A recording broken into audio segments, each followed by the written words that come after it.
You're listening to the Quint's podcast.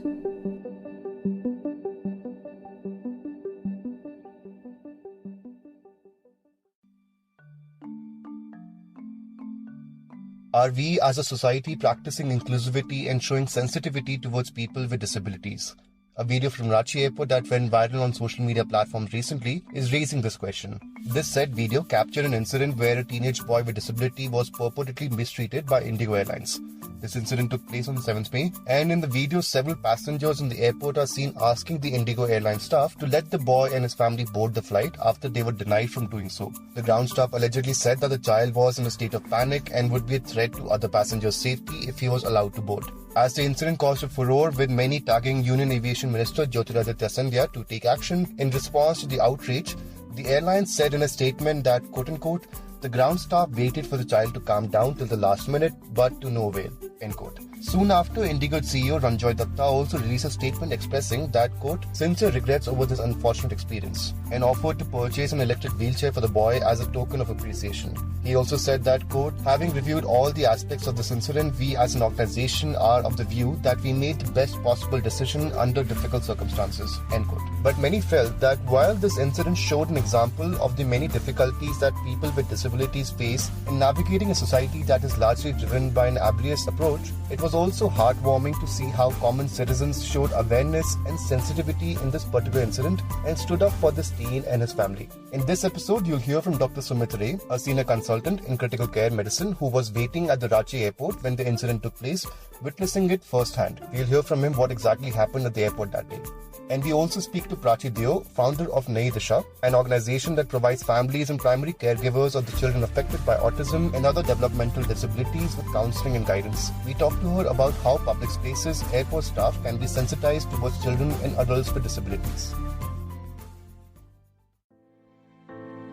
You're tuned in to The Big Story, the podcast where we dissect the headline-making news for you, and I'm your host, Himmat.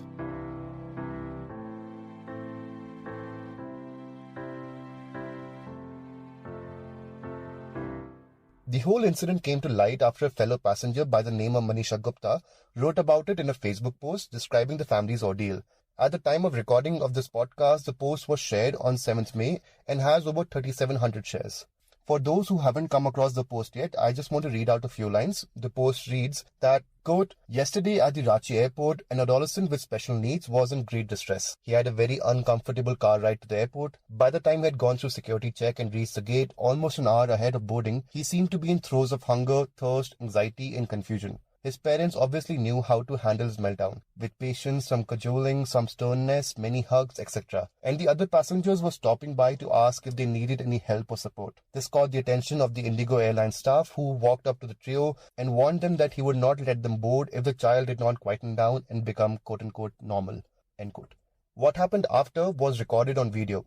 The teenager was seen sitting on his wheelchair, while passengers who were boarding the same Ranchi to Hyderabad flight as him, as well as other passengers from other flights, were seen opposing IndiGo's decision and telling the staff that they cannot discriminate against the family. But in the end, the family wasn't allowed to board. Dr. Sumit Ray was one of the passengers who was in Ranchi airport that day. He, along with several other doctors, were due to travel in a different flight, and he tells us what circumstances led him and others to oppose the IndiGo staff. I was on a different flight. I was waiting at the airport. And when we heard this child was crying, okay, the special needs child, and for a little while, he was crying loudly, etc. And the parents, I think, took care of that. He was hungry. He had come from a long car ride, uncomfortable car ride or something. That's what the parents were saying. And because he was a special needs child with multiple disabilities, he took a little time to get controlled. And by the time he was controlled, as he was being controlled, his crying, etc., and his restlessness, the queue for their flight, which was an IndiGo flight to Hyderabad, right, started. Okay. So because he was crying, etc., so I had been crying. So lots of parents, other passengers, not parents, passengers kind of asked the family, the parents, that do they need any help, etc. Everybody was very, very kind, I must say, And so in the process, and at that time I wasn't there when this happened, when the queue started. The child had settled down, so I was on the other side of the airport, of the terminal. So the queue started, and people were going in. Then this person, who was the supposed manager of IndiGo, said that I've heard this child crying and etc. and being in a panic. We can't allow him in this. He has to become normal. And there were others at that time. I'll tell you honestly, I did not hear this part. Okay. And they stopped the child from going in, and the parents to board. And then many passengers took it up with the manager and said that, look here, he's a special child and he needs to be on board. He was restless. It's okay. He has calmed down. And we are okay with it. And the parents were saying, and then there was a team of almost 6-7 doctors. Actually, I had also gone for a critical care conference there, and a team of 6-7 doctors from the same conference were boarding the Hyderabad flight. Right. And some of them also said that we will, if there's anything, we will take care. He's a child on a wheelchair. Mm-hmm. He cannot be a threat to anybody. Right. And so all this was happening. So I heard the commotion again. So I went back to that area. So this man, kind of being very aggressive with everybody, saying, you don't understand, he's in panic, you are not able to understand, I cannot put this person on those who have alcohol or people who behave like this cannot be put on a flight. So everybody got angry with him then. Mm-hmm. But still people were very polite. Trying to suggest, cajole, tell them that, look here, you don't know, call your senior. He said, I'm the senior person. So then when I joined, he was being very. So I said, look here, do you even understand what the child's problem is? Mm-hmm. So he says, I know. I said, what does he have? What disability does he? He says, that's not important. He was in panic. He was creating a woe. Dr. Ray also says that, as seen in the video footage, even though the child was initially restless, he had calmed down later and stopped crying. He was sitting calmly on the wheelchair for 25 to 30 minutes, even as all these arguments were going on around him. It's not about blaming any airline, but it's about the incident showing a gap in the staff's training in how to address and aid passengers with disabilities, Dr. Ray says. Why aren't you allowing? And obviously the parents are getting desperate. The longer the child waits there with, the special child, he is going to get more restless. But to tell you, I'll send you the video. He's sitting calmly for more than 25-30 minutes while all this is going on. Okay. This man, IndiGo, I'm not trying to, blame any airline by itself or anything. IndiGo has a fair reputation about taking care of, people with special needs, etc. That's different.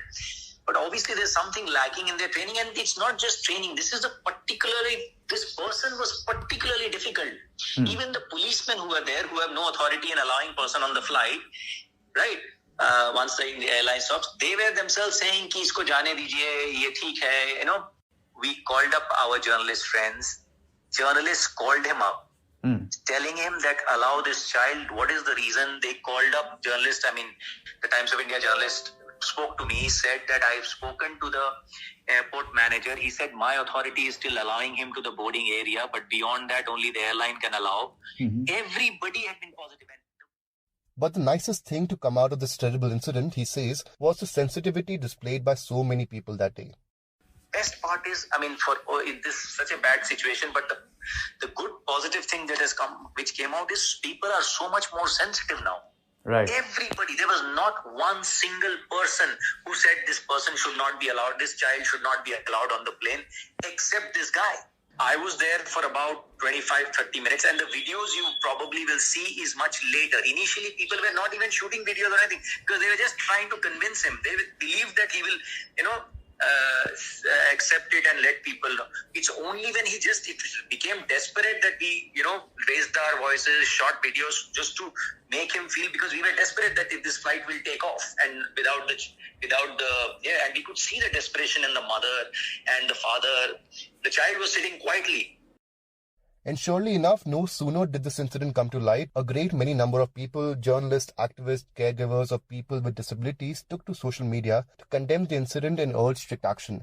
While the Aviation Minister Jyotiraditya Scindia responded saying that there will be quote zero tolerance towards such behaviour, it has been reported that the Directorate General of Civil Aviation or DGCA has formed a 3-member probe team to get to the bottom of this incident. But this issue goes beyond this specific incident. It goes on to show how there is, as Dr. Ray says, a gap in sensitivizing the society in public spaces to meet the needs of people with physical disabilities and cognitive disabilities without discrimination. In 2016, the Parliament had passed the Rights of Persons with Disabilities Act, aiming to provide more accessibility, equality and opportunities to those with different forms of disabilities, but many feel that 6 years since, there's still a lack of the accessibility that the government promised. The Ministry of Social Justice also tried to run the Accessible India campaign in 2021 with the aid of other ministries to, quote, build an inclusive society in which equal opportunities are provided for the growth and development of persons with disabilities so that they can lead productive, safe and dignified lives, end quote. And one of the things it had provided was a draft with a set of guidelines for civil aviation on how to give equal access to everyone. The draft comprehensively details on providing a lift, toilet, ramp, wheelchairs, signage accessibility, etc., or traveling with service animals in airports. It also suggests that, quote, airlines should ensure holding a disability awareness training for new hires and all staff to reiterate policies and SOPs on customer assistance with different types of disabilities, be it hearing, visual, speech, wheelchair users, autism, etc., end quote. But in the absence of full support from other ministries, the campaign hasn't been too successful. Many also point to the fact that there is still a lack of sensitivity and understanding towards cognitive disabilities or hidden disabilities. And this is not just a situation in transportation, but a general problem in society, according to Prachi Deo. So frankly, acceptance of disability within the family itself becomes a big thing. There are a lot of, so Nai Disha works with families, very closely with families, and when I say families, it's usually parents, and when I say parents, it's usually the mothers. So, right from the diagnosis of a child, and I'm not just talking about autism, I'm talking about any other developmental disability also, be it Down syndrome or any other condition. Right. What we have seen is acceptance of child having a disability itself is hard many times for the father and many times for the entire family also. And this is where the mother and the child many times face discrimination, and there is that stigma कि तुमने ही कुछ किया होगा जिससे बच्चा ऐसा पैदा हुआ, या तुमने कुछ सही नहीं किया, या तुम्हारे घर में था क्या. One of the common questions any family must have heard at least 5 times, I would bet, is ये पहले से ही ऐसा है. And I can't blame the society which is asking this, because there is a severe lack of awareness about these conditions. See, somewhere we have to assume that people are inherently good, but if they don't have that information, that is where the otherization happens, us versus them. And we have been talking about this incident that happened at Ranchi, but if we think about it, for every one incident happening at a Ranchi airport, there might be 100 such incidents that are happening at railway station, at bus, when a mother is trying to catch an auto, when a mother is trying to get a public transport and go with her child from one place to another. That's one part in public places, public parks. So many families associated with us. One thing that hurts every family and every mother especially is that our children are not accepted in parks and playgrounds many a times. A mother might take her child to the park and playground, and the baju ka person carrying with another child might just go away, thinking that this child is going to harm them, whereas this child might be wanting to be friends with that family. Only the way that this child is, imagine somebody who cannot speak for himself or herself. So the way a child would express his or her interest might be different from a neurotypical child. But the intent is same, to make friends and play. So playgrounds, being called to birthday parties, this is not something that happens, and this is something that we need to encourage in the society. I think when we bring in awareness and when we are able to say that this is just a person who is different from you, slightly different, that's not very different. And there are ways, there are adaptations you can make so that you can include this person in everything that you do. Discrimination is, yes, we have Sarva Shiksha Abhiyan, yes, we have Right to Education Act, but on ground, when our parents go for admission to schools, inclusive schools or normal, so-called normal schools, they are not given admission with some reason or the other. saying we are not equipped, we don't have special educators, we don't have shadow teachers. So end of the day, there are very few schools that will admit our kids, and they will, on top of it, our parents have to arrange for teachers who can shadow our children. So then it is left to people who can afford this. Because not everyone can afford school fees plus an additional teacher, as you can understand. So these are various places. So discrimination is something that families face right from the beginning. Now, I am a sibling myself. My elder brother has Down syndrome. So I can tell you when we were kids and we used to use public transport, it was very difficult. My mother used to feel very bad when people used to stare at my brother or laugh. However, she says that at the same time, now there is generally an increase in awareness as well. I think there is definitely an increase in awareness. I mean, I come across people who actually ask me, don't know how to interact with children with autism or Down syndrome. Can you give us tips on what we should be looking at?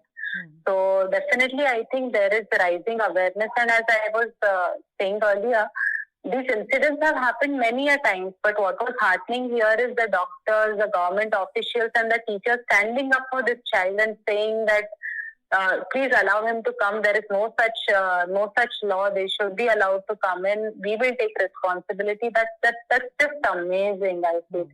But given that this incident has exposed how much is lacking in what needs to be done, what should be the SOP in airlines? This is what Dr. Sumit Ray said. One is that they should have a SOP that if there is a situation like this, if the person at the spot, right, is so many people are saying that he has to be more aware. One, he has to be more receptive.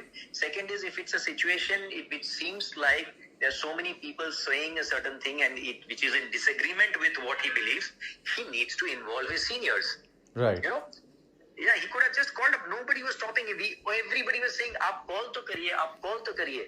They should have a bit of a SOP where they know this kind of a situation. They should be more aware. IndiGo claims to be very good with people with disabilities, and I'm not going to counter their claim. But in this situation, it was a failure on the part of a system, and it's a certain particular personality and behavior of the person who was representing them there. According to the National Statistics Office report released in 2020, officially at least 2.2% of India's population live with some form of disability. Ms. Dio says that the only way to address their needs is by raising awareness. Yes, I think we have to start with a very basic that disability of any form can affect any of us, right? People get old, and being old in itself, people do get disabled. So as of now, we say that 15% of the population does have one or the other kind of disability. So this is where we need to raise awareness in every place where everyone understands that this can affect me also one day. And when you realize something like COVID, right? Initially, there was so much stigma around COVID. But once everyone started getting COVID, that stigma went away. I'm not saying that everyone should have some form of disability, but everyone needs to understand that it can affect me or someone in my family in any manner. So this is something I need to be open about. So when you speak about policy level, I think it starts with having more information at the society level. So if we can do, if railway staff is sensitized, lot of children with autism are prone to wander also. So we have a lot of lost children, and especially if a child can't speak for himself, you can imagine the ordeal that child would go through and the parents would go through. Very lucky families end up finding their loved one. So if we can sensitize the railway staff, if we can sensitize police, all the customer-facing staff, if they can be sensitized, anything, and there is also an economical factor to it, right? Because again, 15% of the people are impacted with disabilities. So then you are also serving 15% of your customer base better. Again, those of us in the sector, those of us who have family members, we to continue advocating, right? We continue raising awareness, we continue talking about equality. But when rest of the society says this, that is where the real impact happens. When you have every other person talk about it, that really, I think this incident is going to bring in a lot of awareness, the way.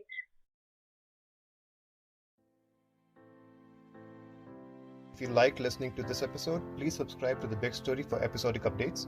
We're available on Apple, Google Podcasts, Spotify, JioSaavn, and most of the other popular podcast streaming platforms. For other podcasts, please log on to the Quint website, and for any feedback, please shoot an email to podcast@thequint.com.